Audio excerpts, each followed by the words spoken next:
నారా చంద్రబాబు నాయుడు గారి డైరెక్షన్లో ఆయన ప్రభుత్వంలో వాళ్ళ అబ్బాయి ఏలుబడిలో అంటే తెర మీద చంద్రబాబు నాయుడు గారు ఉంటారు, తెర వెనక లోకేష్ నాయుడు గారు చక్రం తిప్పుతారు. వీళ్ళ తెలివితేటలు ఏంటంటే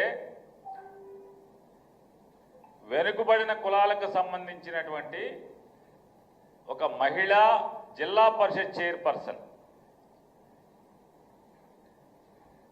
ఆవిడ ఎప్పుడైతే ఆవిడ బీసీ చైర్పర్సన్, జిల్లా పరిషత్ చైర్పర్సన్ లేదా ఆవిడ గౌడు కులస్తురాలు అని చెప్పని ఆ కుల సంఘాలు లేదా బీసీ సంఘాలు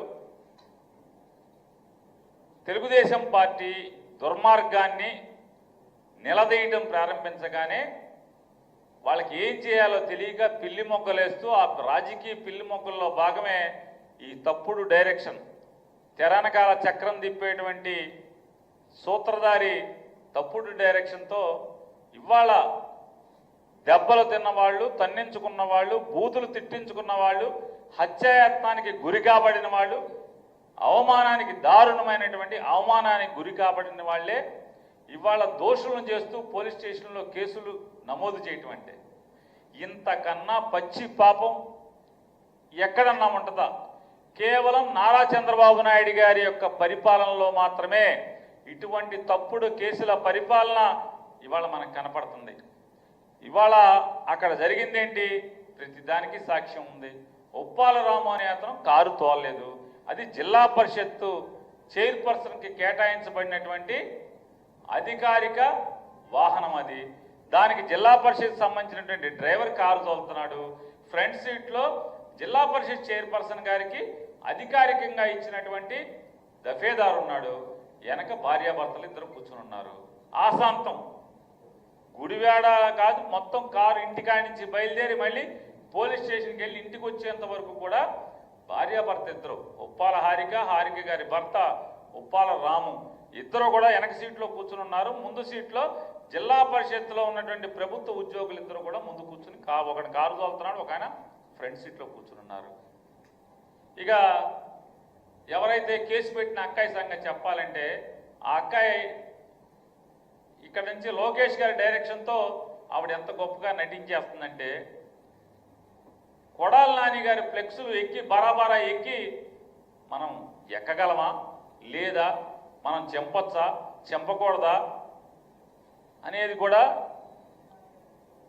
ఏమాత్రం కూడా లేకుండా ఆ బ్యానర్, కొడాలి నాని గారి బ్యానర్లు లాగి చించే కార్యక్రమంలో ఆవిడకి మేకేదో తెగిందో లేకపోతే చెక్క తెగిందో వెంటనే కట్టుకుంది. వీటన్నిటికీ విజువల్స్ ఉన్నాయి. ఆవిడ బ్యానర్ ఎక్కి ఎగబాకి, బ్యానర్ మీదకి ఎగబాకి ఎక్కి అవి కోసేస్తున్నప్పుడు, అవి పీకేస్తున్నప్పుడు, ఆ పీకిన తర్వాత ఆ క్రమంలో దెబ్బ తగలటం, దానికి కట్టుకోవటం అన్నీ ఆఖరికి తెలుగుదేశం ఛానల్స్తో కూడా రికార్డ్ అయ్యి ఉంది. రికార్డ్ అయ్యి ఉన్న దాన్ని వాళ్ళ కారు వెనక సీట్లో కూర్చుని కారు గుద్దాడని చెప్పని కేసు కడతాం అంటే ఇంతకన్నా దగాకోరు ప్రభుత్వం, దివాలాకోరు ప్రభుత్వం, తప్పుడు కేసుల ప్రభుత్వం, సైకో ప్రభుత్వం ఎక్కడ ఉందా నన్ను ఇప్పటివరకు చరిత్రలో ఎక్కడా లేదు. ఖచ్చితంగా ఈ సాక్ష్యాలు ఆధారాలతో సహా మా దగ్గర ఉన్నటువంటి విజువల్స్, సాక్ష్యాల ఆధారాలు అన్నింటినీ కలిపి అవసరమైతే సుప్రీంకోర్టు దాకా పోలీసులు ఎవరైతే ఈ తప్పుడు కేసును నమోదు చేసి చర్యలు చేపట్టండి. ఖచ్చితంగా మిమ్మల్ని కోర్టుకు ఏడ్చకపోతే ఈ ప్రభుత్వాన్ని ఎవరైతే ఈ తప్పుడు కేసులో కనుక రాము మీద కేసు నమోదు చేసి అరెస్ట్ చేస్తే కనుక మేము వెయిట్ చేస్తాం, మీరు చేయండి. ఖచ్చితంగా న్యాయస్థానాల్లో మిమ్మల్ని నిలబెడతాం అనేది కూడా ఖాయం. మా దగ్గర అన్ని సాక్ష్యాల ఆధారాలు ఉన్నాయి.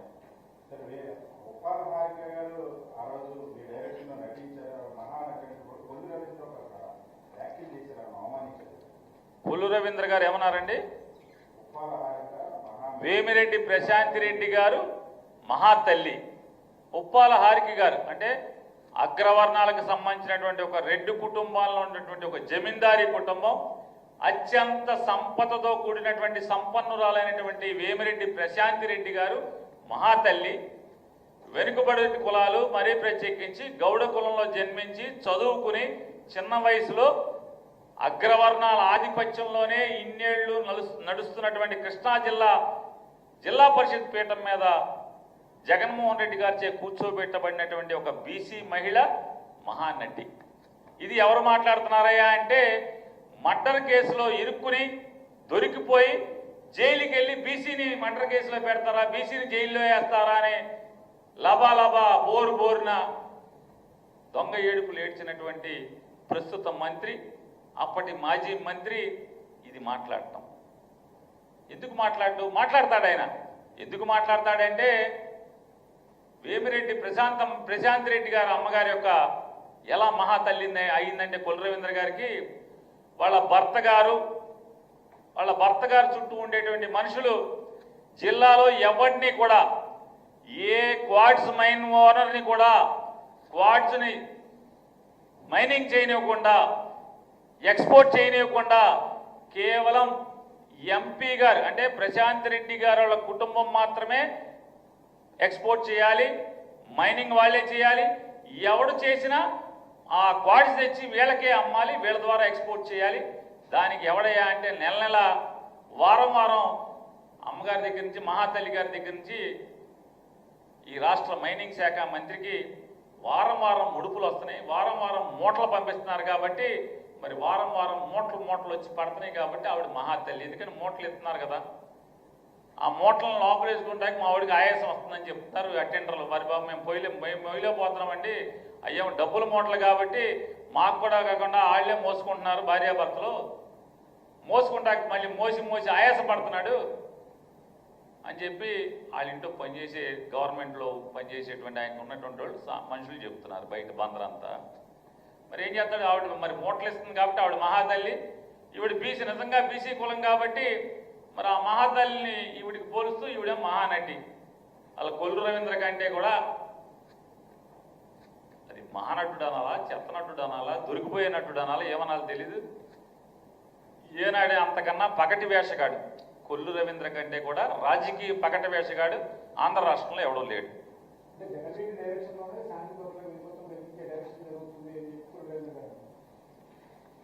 ఏమండి 11 ఛానల్స్, 2 పేపర్లు, తద్వారా మీడియా మీద బతికేటువంటి రాజకీయ పార్టీ ఆడదు కాబట్టి వాళ్ళకి కావాలి ఆ డైరెక్షన్ ఈ డైరెక్షన్. గుడివాళ్ళ నియోజకవర్గంలో మీటింగు, ఎవరిని అప్పుడు వాళ్ళందరినీ గంజాయి తాగిచ్చి బ్రాందీ తాగిచ్చి ఎవరు నుంచోబెట్టారు? మేమా? జగన్మోహన్ రెడ్డి గారు నుంచోబెట్టారా? లేదా గుడివాడ ఎమ్మెల్యేకి డైరెక్షన్ జగన్ గారు ఇచ్చాడా?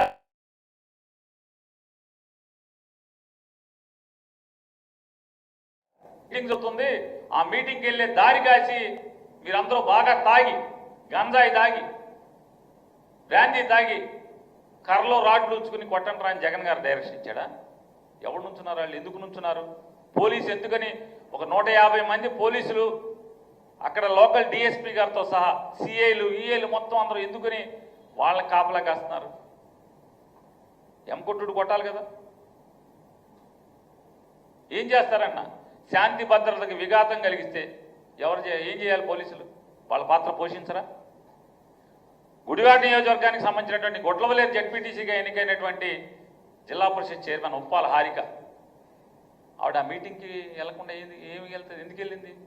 ఆవిడ ఆ నియోజకవర్గం ఆవిడ వెళ్ళకి ఎవరు వెళ్తారు? నేను కొల్లు రవీంద్ర వెళ్తామేంటి? ఈ సందీప్ ప్రేలాపంలో రేపో మాపో మంత్రి పదవి పీకేస్తానని మొహమ్మద్ చెప్పాడు.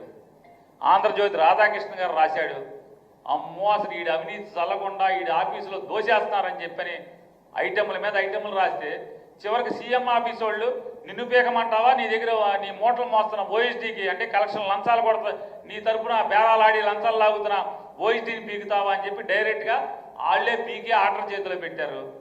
ముందు ఓఎస్డీ గారిని పెట్టారు, రేపో మాపో ఈడు పీకి ఇతను పీకి ఆర్డర్ చేతిలో పెడతారు.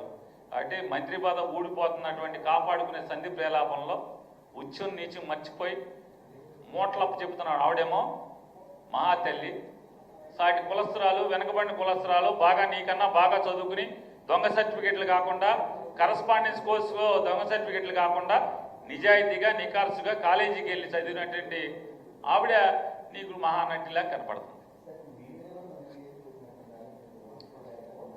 సరే ఈ రాష్ట్ర ప్రభుత్వం నడిపేటువంటిది 13 మాసాలుగా తప్పుడు కేసుల ప్రభుత్వం. ఇచ్చిన మాటలు కానీ, ఎన్నికల హామీలు కానీ, మేనిఫెస్టో కానీ, ఈ రాష్ట్రానికి కావలసినటువంటి అభివృద్ధి కానీ వాళ్ళకి పట్టదు.